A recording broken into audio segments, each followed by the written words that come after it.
The SAP HANA Business Data Platform combines a robust database with services for creating innovative applications. It enables real-time business by converging transactions and analytics on one in-memory platform. This demo shows that a VMware HCI environment powered by vSphere and vSAN can easily handle an SAP online transaction processing workload with compute and storage resources to spare. Let's begin by taking a quick look at the configuration of this HCI environment. There are 3 hosts that make up the SAP vSAN cluster. This cluster is running 3 SAP HANA virtual machines. HANA 1 and HANA 2 are considered half-socket SAP HANA virtual machines with 20 virtual CPUs and 128 gigabytes of memory each.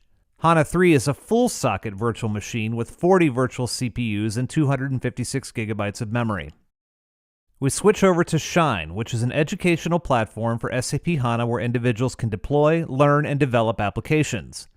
We will use this to generate data and workloads on the SAP HANA virtual machines.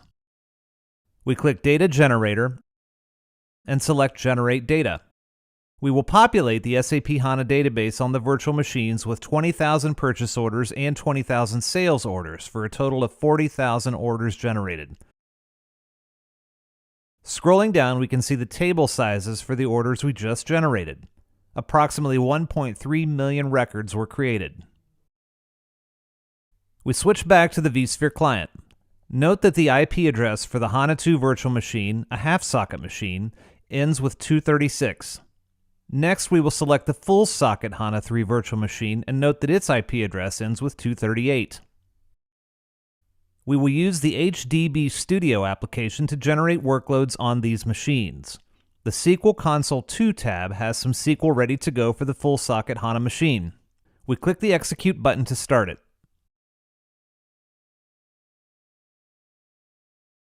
The SQL Console 3 tab contains SQL for the half-socket machine.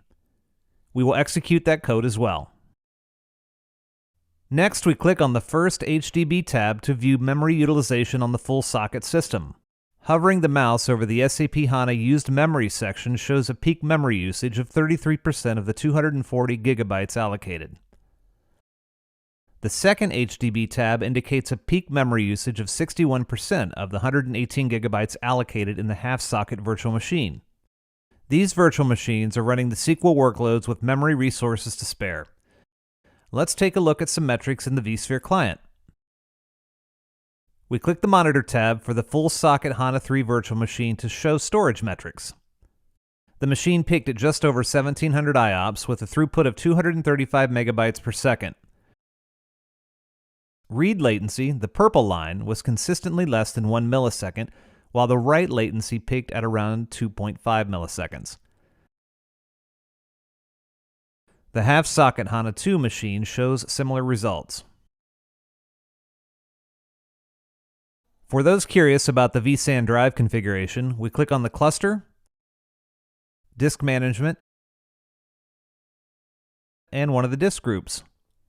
There are 2 disk groups in every host. Each disk group consists of a 1.46 terabyte NVMe device for cache and 4 1.75 terabyte SSDs for capacity. With full access to CPU sockets and large memory support, VMware HCI is the only enterprise-class platform that delivers a cost-effective option for SAP HANA deployments by allowing more and larger HANA databases to run on servers with the same CPU and memory specifications. The highest density nodes for SAP HANA, powered by vSAN, lead to running HANA production workloads with the lowest footprint in hardware and software licensing.